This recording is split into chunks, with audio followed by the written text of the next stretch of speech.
Olá pessoal, Daniel do meu primeiro plantão aqui e hoje a gente vai falar sobre as cores das triagens. Muita gente tem medo de atender os pacientes vermelhos, mas o que é que significa tudo isso? O que é que são pacientes vermelhos, né? Então, para a gente entender a questão das cores, a gente vai falar sobre o protocolo de Manchester, que é justamente o protocolo que organiza os pacientes a fim de dar uma equidade, de acelerar o atendimento dos pacientes que são críticos e deixar os pacientes que não são críticos aguardando um pouco mais porque eles têm uma menor prioridade em relação aos mais graves. Então, esse protocolo é dividido basicamente em 5 cores, tá? Azuis, verdes, amarelos, laranjas e vermelhos.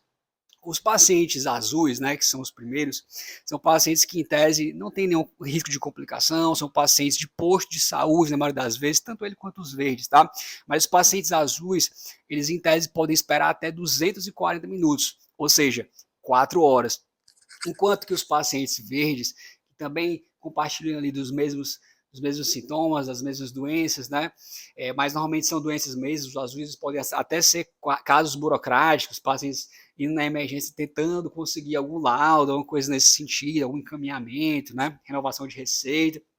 Enquanto os verdes normalmente são quadros gripais, quadros de diarreia aguda, né? E os verdes podem esperar até 120 minutos, ou seja, 2 horas. Os pacientes amarelos são pacientes que podem aguardar até 60 minutos, até 1 hora, né?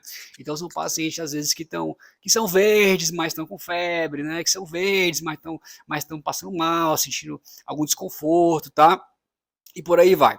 Os pacientes laranjas são pacientes que têm algum grau de sintomatologia mais significativa, algum grau de instabilidade, né? Mesmo que leve, tá?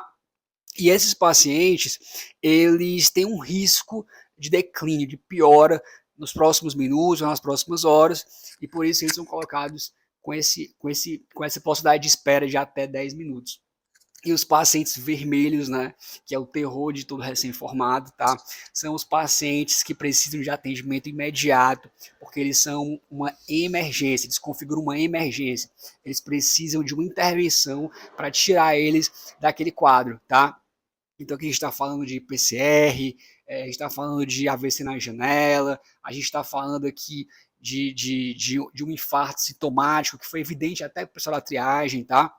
Então, é interessante que você conheça essas cores, você tem uma ciência mais ou menos dos diagnósticos que são mais comuns dentro desse protocolo, para que você possa se programar e não passar perrengue no plantão, beleza? Então, se esse vídeo te ajudou de alguma maneira, se inscreve aqui no canal, curte o vídeo. A gente está gravando aqui numa segunda-feira de carnaval, vou já entrar de tarde, vou só almoçar, comer alguma coisa e já vai estar praticamente na hora do plantão, já é de 1 às 7 e aguardem o próximo vídeo. Valeu!